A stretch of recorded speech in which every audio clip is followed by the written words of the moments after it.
pleasure of dancing with, well, dancing, that's a very loose term when it comes down to it for anything that I do, with the Cedar City Junior Ballet in their original ballet production of The Secret Garden.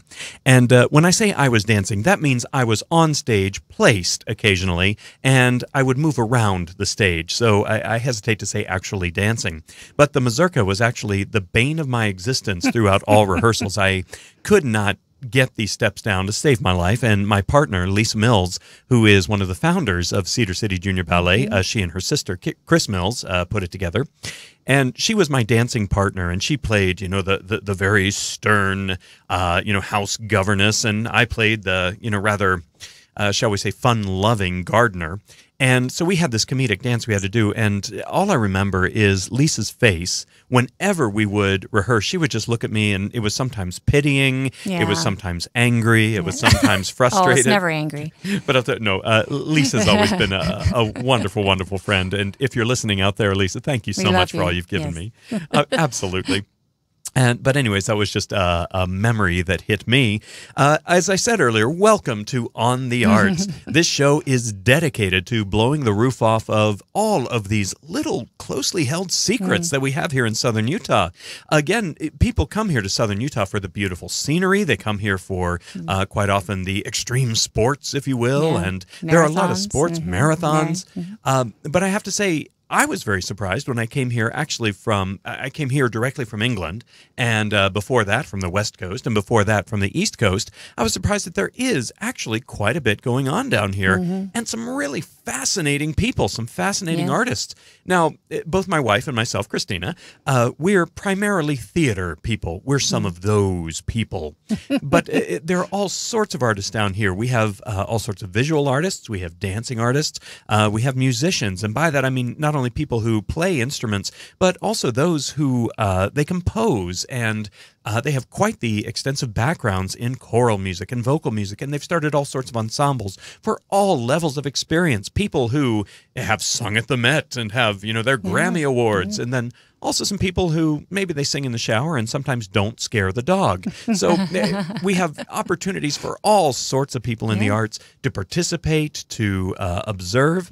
And Christina, what do we have going on today? Well, actually, today we had a guest coming today, but she is directing Young Frankenstein at the Stage Door. But unfortunately, and fortunately for her cast, because she's such a great director, she was not able to be here today because she has other obligations as a director. As you know, opening night, there's a lot of things to get done, and she was swamped. And she's a great lady. It was Heidi Anderson, and we are sad she can't be here today, but we know that she's doing a great job directing this show at Stage Door and looking over the lighting and the sound. She's got to do a tech rehearsal, and I think it's going to be a fantastic show, so I'm excited to see this one. I have absolutely no doubts with her at the helm. She's a very talented actress and a singer and director. And she was on Broadway, I believe, with or on the tour of Phantom of the Opera. Yes. And she's done many things out at Tuacahn. She's very known out at Tuacahn, and she's amazing. I remember she did Ursula, didn't she, in The Little Mermaid? Some big, wonderful personality character and that's actors. hard to do on that Tuacahn stage because it's so enveloping, and an actor has to know how to take that stage, and she knows how to take it. Well, I'll tell you, wow. You got to be in shape to do that stage. Oh, amazing voice. I was sharing the story with my students this morning of the Beast and Beauty and the Beast when he had to run across the stage in the middle of a song. Yes. Yes.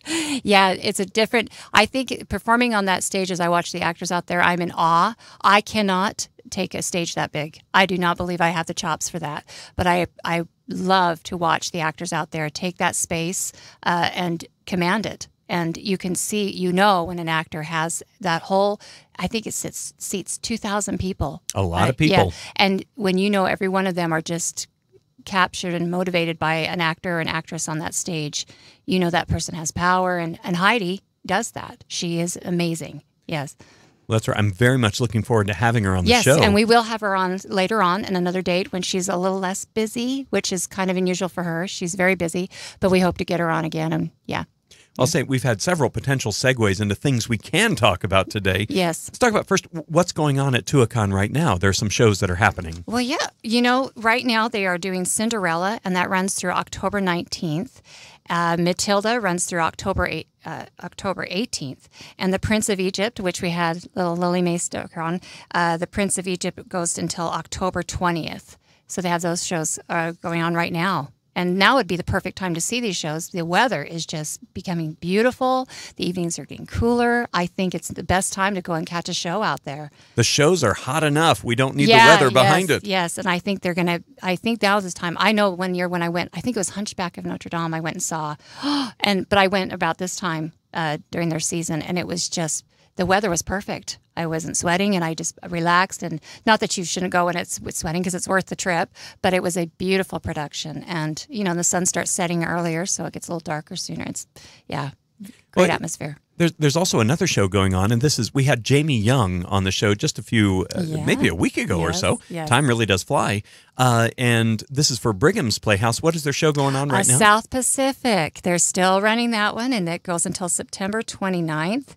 And doors open at 7 p.m. Or curtain is at 7 p.m. I should say, and they're still doing that show out there. I've got to go see it at the end of this month because we're currently busy with another production, but I'm excited to see that one. And that opens soon, I think. Well, speaking of that, great segue. Yeah, what do we have opening tonight? Well, let's get to that. Tonight we have Young Frankenstein is opening at the Stage Door, and Heidi Anderson's directing that. And if you want tickets to that, you just go to the Stage Door. I believe we got it somewhere around here. Find the Stage Door. That's going to be a contest. TheStageDoorTheater.com. It's right in there. Just look that up and you can get your tickets for that. But that opens tonight. And that's just downtown St. George, which is amazing. In the Electric Theater. They do it in the Electric Theater, and it's right across from the parking lot. So you know where 25 Main is. You're just going to go around the corner. There's the roundabout. And it's right there. And it's best part of St. George, that downtown area. There's so much happening in that area. And it's a quaint little theater. It's darling, yeah. No, I'm going to tell you, we do have Mayor John Pike coming on Tuesday, this Tuesday next.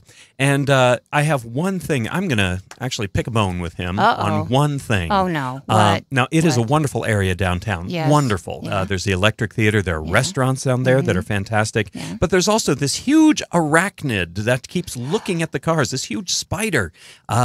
He and I need to have a conversation about this. I have a lot of questions, and I think on our show we need to have maybe whoever created that masterpiece on our show to talk about why, and it's amazing.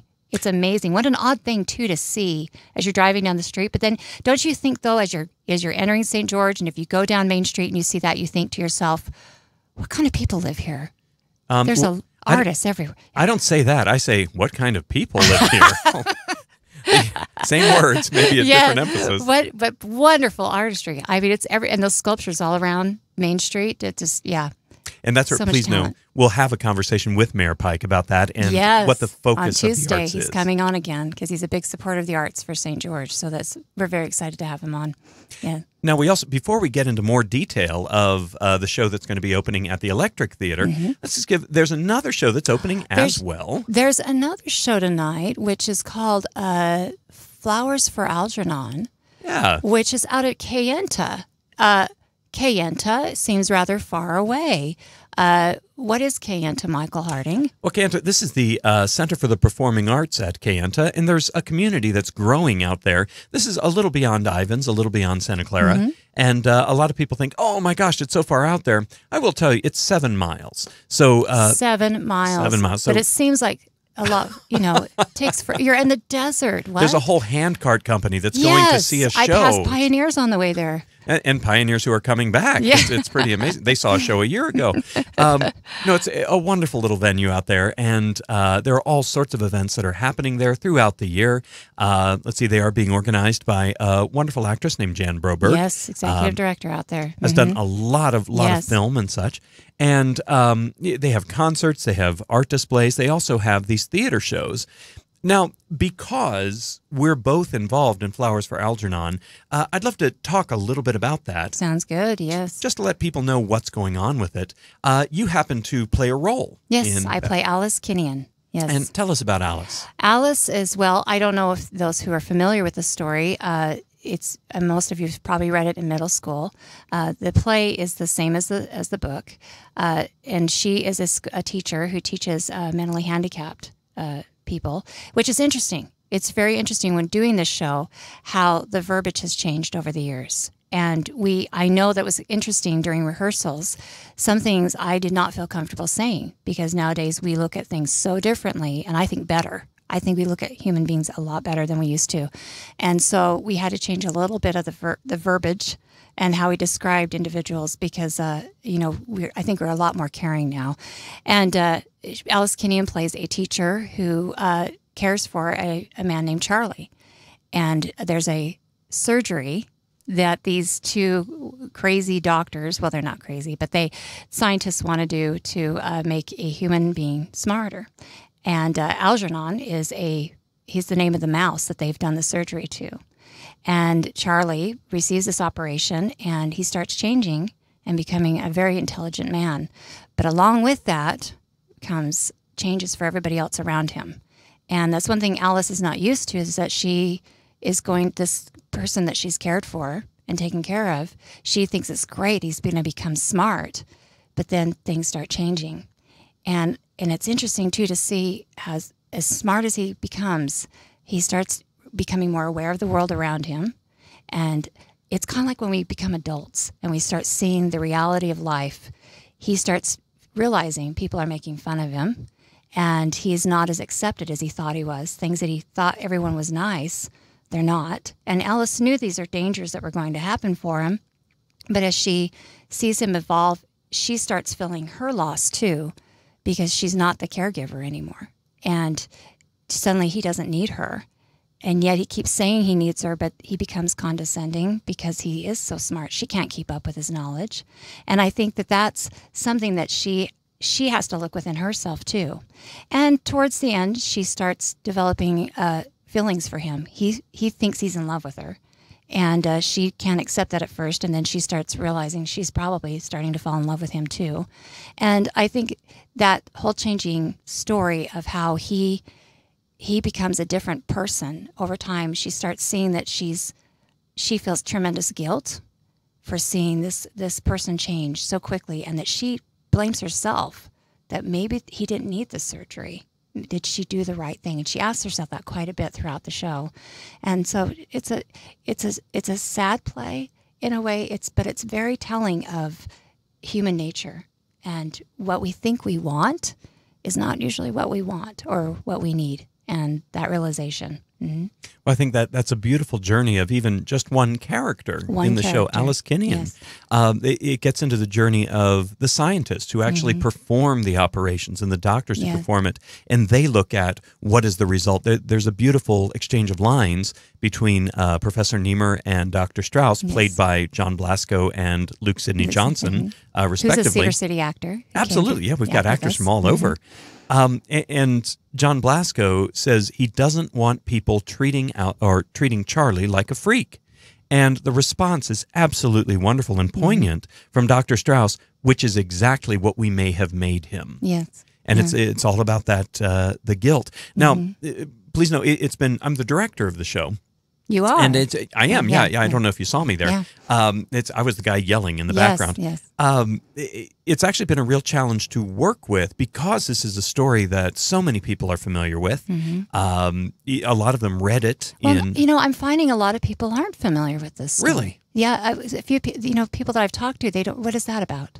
And if they hadn't read it in school, they weren't familiar with the story. And I thought that was interesting. Or maybe they had read it and they'd forgotten completely about it. But it's interesting. As soon as you tell the synopsis of the story, they go, "Oh wait, I remember that. I think we had to write an essay on that." So maybe they just blocked it out of their mind because it was homework. Right. But I think that's interesting that the play is not normally done. It hasn't been done at all. Yeah. Well, and it's a wonderful story to tell. Like even just the story of Alice Kinnian is its own wonderful story. And we've actually decided to tell the story in a different way. Yes. Quite often you're going to see theater that's very literal. You're going to have... What do you mean by literal? Literal, the sets are very realistic, very realistic acting in times. And when a scene ends, the next scene begins very clearly. One of the things that I was struck with by this play was the fact that it's written almost like a memory play. You see not just a sequence of events, but you see Charlie, the lead character, remembering all of these events and trying to make sense of them. So we've actually, you put this beautifully a few rehearsals ago, actually. Oh, good. And you said you really enjoyed the Pirandello-esque way that we're doing it. Who's that, Michael Harding? This is turning into a theater lecture. Yes. It's Luigi Pirandello. He's one of my favorite playwrights, actually, from the 19th century. Or I'm sorry, the 20th century. I get my numbers mixed up. Right. I'm an actor. I don't do numbers. You're good. But and he experimented with style. And one of his plays that I absolutely adore is a play called Six Characters in Search of an Author. And this will demonstrate his style.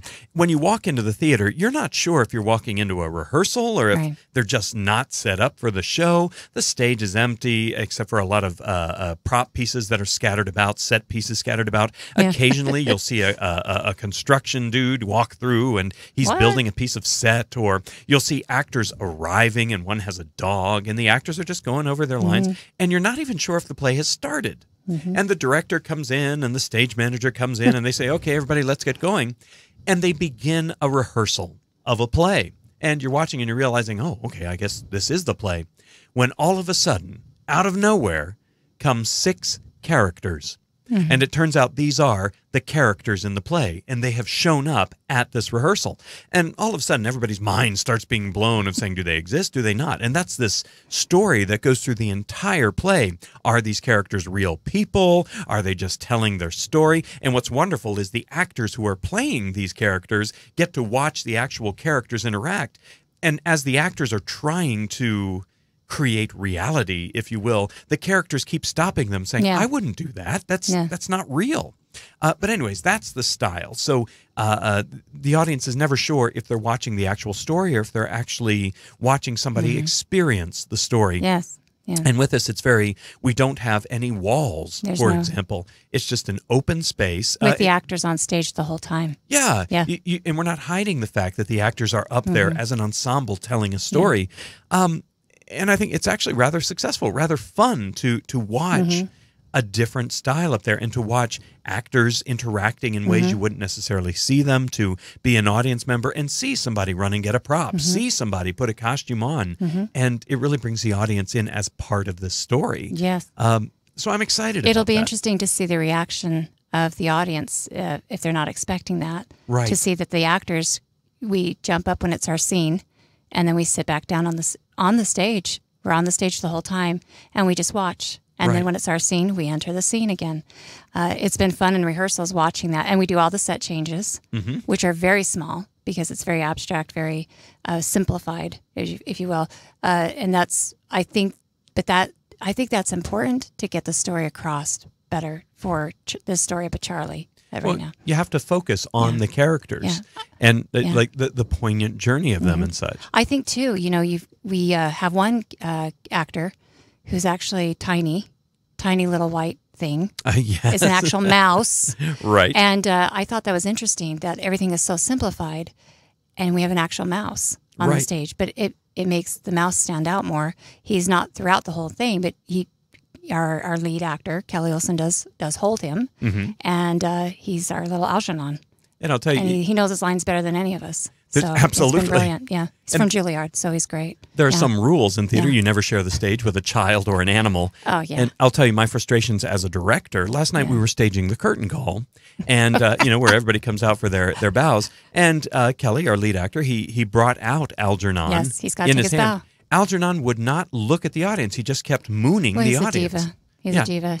They're hard to work with. I don't look out unless they want their there's trailer, an audience. and he wanted his trailer. Right. Yeah. But anyhow, so I'm not holding him, but never. You mentioned that this is quite a poignant story and such. Yeah. And please know that we've tried to capture that not only with what you see, and a lot of people think the acting and the scenery is really the bulk of things, but there are things you're not aware of, like the lighting and the music. Yes, the sound design's beautiful. The lighting, Deward Wilson did our lighting. Deward Wilson is amazing. And it's magic, I think. And that's all those elements create a show. It really is a team effort. Well, I do want to say, to get people to understand the feel of the show that we're coming up with, we have an opening piece of music that hopefully sets the tone for everything. And we'd like to play just a little bit of that for you so you get a sense of what this play is going to be. We've mentioned that it's poignant. We've mentioned that the story does truly emotionally affect folks. The people who do know about it talk about how they cried so hard when they read this story. Yeah. So here's just a little music that we found that we think really plays it up.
I think it really captures, when I was looking at what this story is, a lot of people wonder, or a lot of people aren't familiar with the story necessarily, but there's so many stories out there that are like it, which actually influence picking this music.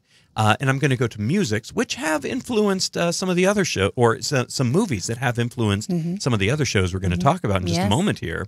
I looked at shows like Forrest Gump, or movies like that, and also The Curious Case of Benjamin Button, and started looking at some of the music of those pieces and how Alan Silvestri, for example, put together his score for Forrest Gump and what the emotion was they were going for. And that's how I found this. And I'm going to share a little secret with our listeners. Both of our listeners will know that. No, Both I'm of kidding. them. Hopefully Both there's of them more. at home.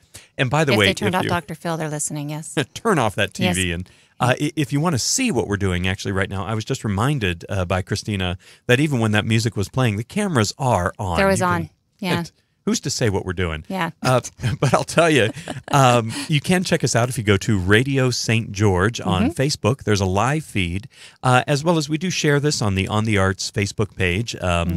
And you have an opportunity to see that anytime. This is archived, as well as YouTube. We do have a live feed of this. But anyhow, I talked about how movies have influenced how I've looked at this. There's another show that we mentioned earlier. Well, we're going to take a turn now. I mean, now that we've, gone into our deep heart spirit filling, and we're feeling all melancholy and beautiful and all those wonderful artistic things, we're now going to go the direction of Young Frankenstein, which opens tonight also. And this is a serious drama.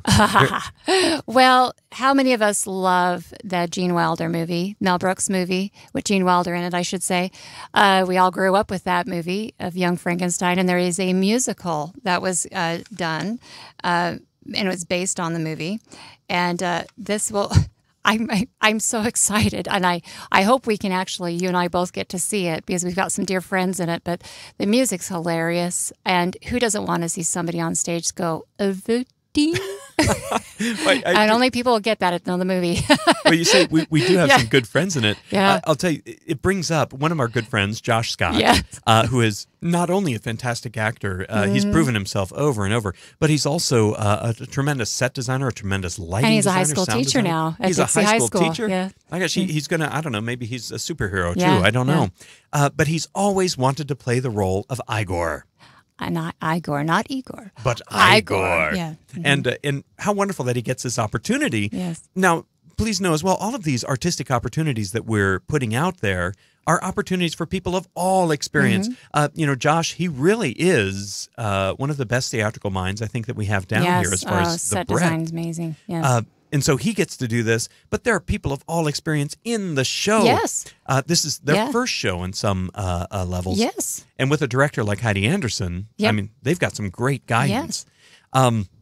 But anyhow, if you do know the movie, I have to admit, and this is my confession on the air, I have never seen the movie Young Frankenstein. Oh, my word. And how long have we been married? Seriously? How much longer are we going to be married is the question That's after a question right now, yeah. Well, for those of you who don't know the storyline very well, it's Dr. Frederick Frankenstein. He doesn't want to be called Stein. He's ashamed of the name, so he says Steen. He inherits his grandfather's castle in Transylvania, and so he gets to go and work out some estate things there, and he meets all these funny characters, and of course, there is a monster that is built, and and some of you might recognize "Putting on the Ritz." That's a whole popular song that the monster sings. But I think it's going to be a great hit in this area, especially right now. People, they want to laugh, and you're going to laugh. It's great, and also this musical won Best Musical from the Outer Critics Circle Award. Sorry, my notes are all messed up, but so it's a fun show, and I think that they deciding to do this show is perfect timing, just before getting into the fall season. But I know some of these actors in the show. Jared Davis plays Dr. Frankenstein, and so he's funny, and I think people are just going with a great sense of humor. You're going to have a good time. Well, that's right. And please know, this isn't just the movie on stage. I mean, this isn't Rocky Horror Picture Show where you just go up and act it out. Yeah. This was adapted for the Broadway stage, actually, by Mel Brooks. Yes. And there are some songs, certainly, that have been created as a score for this this movie that we all know, I say very rhetorically, because I did not know this movie at all. But there's a lot of really upbeat, clever lyrics and very clever music. Yeah. We actually have right here. Yeah, let's play a little snippet for people so they can listen to it. This is called My Brains, or The Brains, I should say.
For families, both of these are appropriate for families. Well, in my opinion, because and I know everyone has different views on that, but I think both you could take your kids to these shows and have a great time. And of course, if your children have seen the movie, they're going to love the musical and be inspired. And so, and also we need to mention too that Flowers for Algernon. Speaking of families, students to go back to Kayenta real quickly, they get in free. Absolutely, that's something that Kayenta is doing special because they believe they want to get the word out about this show. All students, college age, grade school, high school level, any age a student can get in free to Algernon. Now, what's going to take persuasion is if you come and you say that you're a student of life. Well, we won't go through that. We'll question but I believe that if you come with your student and you are not a student, you can get a discount also. Absolutely. If you're with them. So, but Algernon is appropriate for children, and it's a great and powerful story, and I think they'll enjoy it. And then, Young Frankenstein is a more upbeat, fun night. So it just depends really on your mood, or you could just, you could go to both, in one day, basically, if you wanted to. Make it a day of theater, in St. George and Kayenta. We have some other things as well that are coming up. This week is full of so many openings and wonderful things. And as we were talking about what we have time to go see around Southern Utah, tomorrow, September 14th, in Cedar City, they're doing what is that play called? The Liar. The Liar. What? They're opening another show for their fall season, and it's fantastic. In fact, they have a bunch of shows for their fall season going on. They have The Liar and Iliad, which I loved. An Iliad. And that's a one-man show. One man plus Brian a musician. Vaughn, yes, and it was absolutely amazing. And Katie Faye Francis was in it. Beautiful, that beautiful violin. I think it was a viola she played. I'm sure it was a viola or violin. I might be wrong. Oh, great. I'm going to be cursed now. But she was fantastic. It was a beautiful production. Othello is playing in the Ames. Another beautiful production up there. And then a funny show, Foreigner. So, The Foreigner. Oh, great lineup at the Utah Shakespeare Festival. But The Liar is opening up. And I know a lot of people, when I say, oh, I can't wait to see The Liar, they're like, what? What is that? For non-theater people, it's just, what is this about? So Michael Harding, yes. What is The Liar about? I'm going to tell you. Is it about a liar? Yeah, it sure is. Okay. Let me tell you, I'm going to go in professor mode here for just 1 second. Okay, I'm going to sleep. No, and also, wake up. No, yeah. No, it'll be like I'm in my classroom. Yeah, if you I sleep, just that'll be go great. true to life here. Yeah. And my students are fantastic, by the way. Yeah, okay. But I will say that one of the things I love doing up at the Shakespeare Festival is doing the orientations for the shows and getting people prepped. And this does get me really excited. If you have ever seen a sitcom on television, if you have ever seen a comedic movie with Jim Carrey, then you have indeed seen The Liar. The Liar is a restoration comedy, and a lot of people wonder, okay, so what is restoration? A lot of people think, oh, that means it's very stodgy and what have you. And a brief history lesson about it, yes, these were in the late 1600s or mid to late 1600s, after Shakespeare wrote, actually. And you got to remember that in Shakespeare's time, the Elizabethan era, it was a renaissance. People were thinking about things in new ways. Medicine and science were really opening up. All of these new theories were happening, and new ways of writing plays about psychology and things. And by the way, Sigmund Freud, he loved and hated Shakespeare because Sigmund Freud, of course, he came up with all of these brand new psychological theories. And he loved Shakespeare because Shakespeare backed him up. But the problem is Shakespeare came well before Sigmund Freud. So Sigmund Freud was really backing up what Shakespeare had asserted centuries before. And I've always made it clear that one of the things that irritates me the most is when one of my absolutely brilliant ideas is stolen from me by someone who lived centuries before. Anyhow. Understanding. Thank you. Yes. Back to the point. Yes. The Restoration, basically after the Elizabethan era, the church at the time was very upset because people were starting to think outside of the box, and that meant they were starting to question the prominent church at the time. So basically the church shut down all of the theaters and basically just said, no, we will not have that evil. And when you look at some of Shakespeare's plays and also the other playwrights, they were mocking the church mercilessly, the puritanical folks. So the theaters were shut down. And, King Charles and King Charles II, they left in two different ways. King Charles I, do your research into history, he left this world. And then you have King Charles II, who went to France. Well, anyways, when King Charles II came back, he missed theater from France, and also the zealotry of the church had calmed down, so he restored the theater, if you will. And that's where we get the term restoration. It was a literal restoration of theater. And one of the things that he brought back from the French was their sardonic wit, their sarcastic wit, how they would make fun of class. Yes. Oui. We are so much better than everyone. I am so much better than everyone. I'm better than myself. This kind of attitude, what we kind of mock the French for, if you will. Yes. Now, he brought back these plays and these stories, and one of them was called The Liar. And it was basically about a young man who is a rebel, and all of us who are parents know that our children never rebel, especially when it comes to romance. He gets mixed up as to who he's talking about, these two young ladies, and his father actually betroths him to this woman that he doesn't want to be betrothed to because she's so snooty and snotty, but he's never really met her. And it turns out that his father is talking about the girl that he is in love with, that he thinks is from another part of society. He's completely mixed up. So he, talks about, stealing her away and things of this sort. And it's just mistaken identity. If you ever watch the TV show Frasier, you've seen this plot line over and over and over again. If you watch the show Friends, you've seen this plot line over and over again. Heck, if you've even watched Antiques Roadshow, you've seen people talk about this kind of thing. And that's stretching it a bit. That's but stretching check it out. a lot. I'm trying to picture. There actually are some episodes. Okay. I'm going to tell you where they have antiques and they tell the story. Right. But anyhow, that is The Liar. A lot of people think, oh, it's restoration, it's historical, it's going to be boring. I don't think so. I think you're going to walk out holding your sides, having bust a gut. Well, do you think as an audience member, if they never have even heard of a restoration play, are they going to understand this? I mean, is this language understandable? Because a lot of people are, shy away from Shakespeare because they're like, I don't understand what they're saying. Gotcha. All of these playwrights. I mean, Shakespeare certainly, and some of his contemporaries, and also Pierre Corneille, who wrote this one. Corneille, what a French name. A lot of people are nervous about that, but please know this is a contemporary adaptation as far as the language is concerned. It is staged, very restoration, but as far as the costumes and such, what are the costumes like in this show? I would imagine Three Musketeers on crack. That's beautiful. It is a comedy, after all.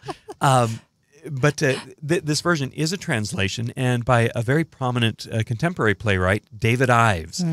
David Ives is known for his translations, for making things accessible, helping modern audiences hear the play and hear the language quite well. And actually, I had the pleasure of meeting and talking to David Ives just 3 years ago at the Playwright Symposium in Cape May, New Jersey. And oh my gosh, what a wonderful! And if you're listening, Mr. Ives, please take this in the right way. Is he listening? I think he's one of our 3 listeners now. But David Ives, he is wonderfully quirky and odd, is what I'll say. What a lot of people think about playwrights. When you meet him, he looks as if he's going to be a very moody goth emo, and he's a very, very skinny man. He looks like he very well may have come out of a story like Young Frankenstein or something of that sort. Very deep, dark-set eyes. Yeah. But he's a warm, wonderful individual who loves to talk about his plays and his work, and he's known for making these plays absolutely accessible. He's done adaptations and translations of many, many of the classic playwrights.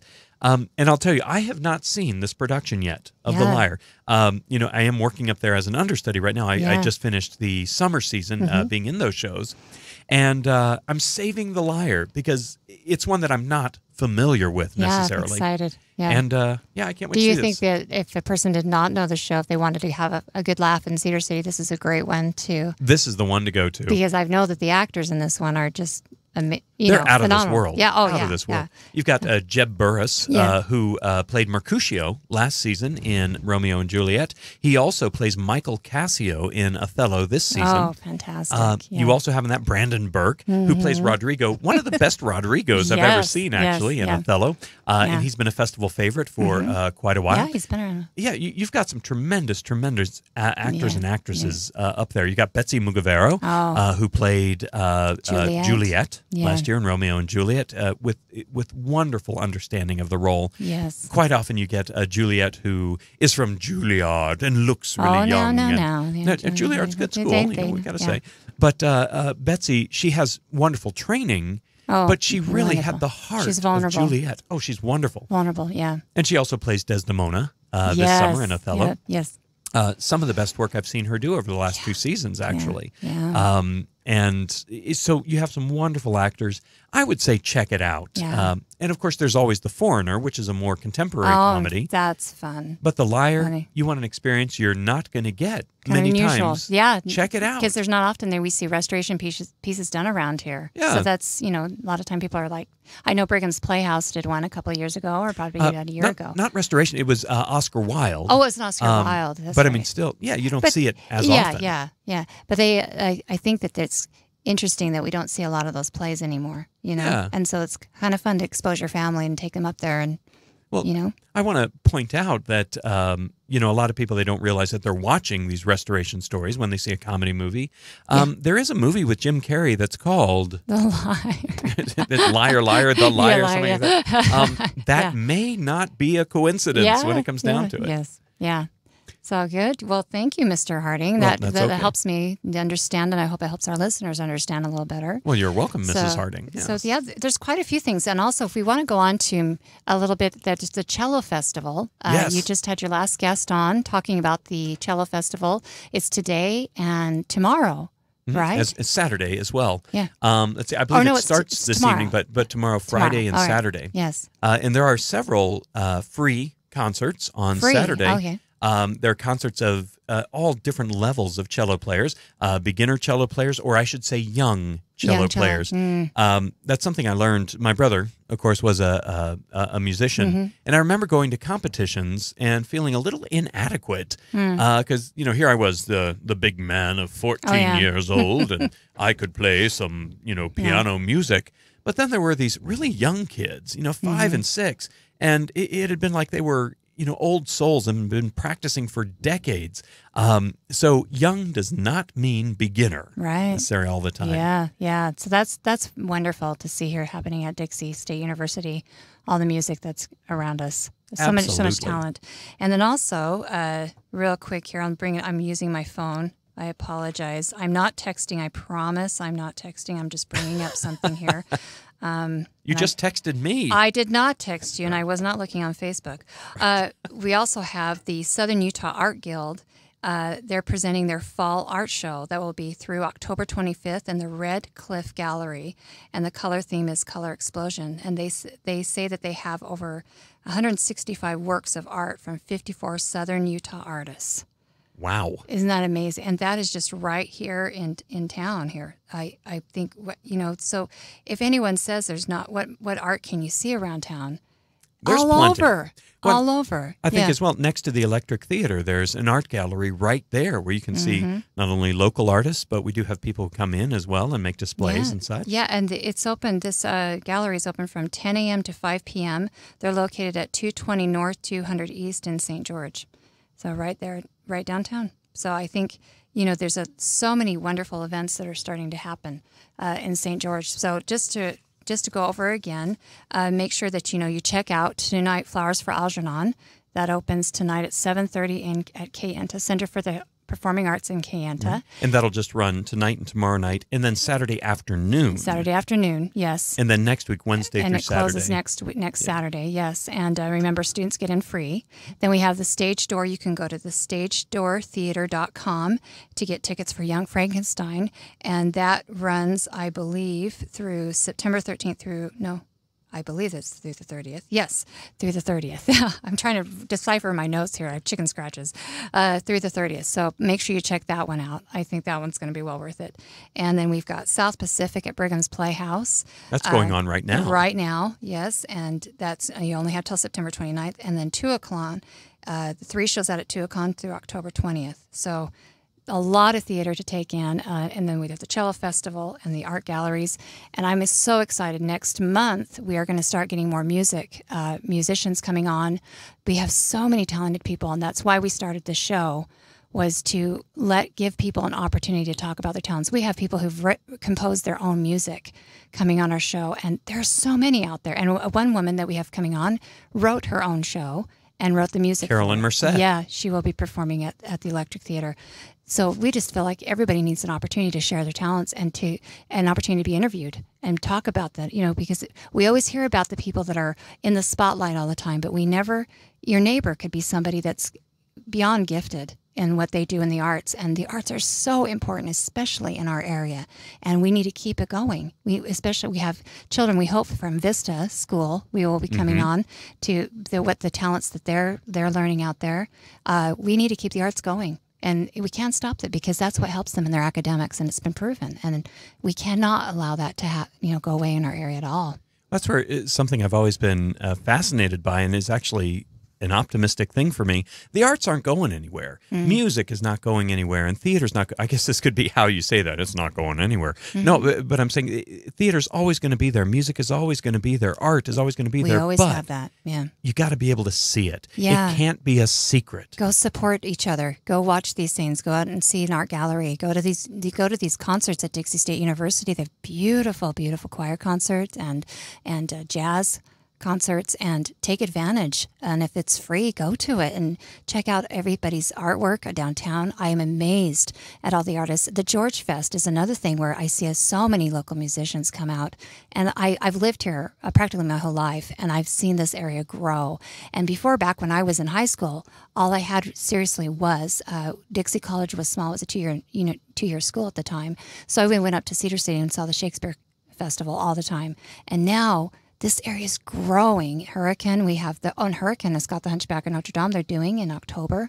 Another theater going on. So there's so many opportunities. So there is a lot to see around here. And the Film Fest, of course, which we love, the Guerrilla Film Fest. We love it.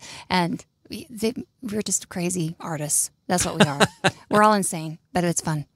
Oh, gotcha. Christine, is there anything else we need to let folks know about? Yeah, today is your birthday. Yes, so I want to say happy birthday to Michael Harding, and I'm glad that he's able to celebrate another year with me, and that we're putting up with each other still much longer. It's been pretty good. It was a beautiful, blessed day 46 years ago. 46 of tranquility and bliss. Yes.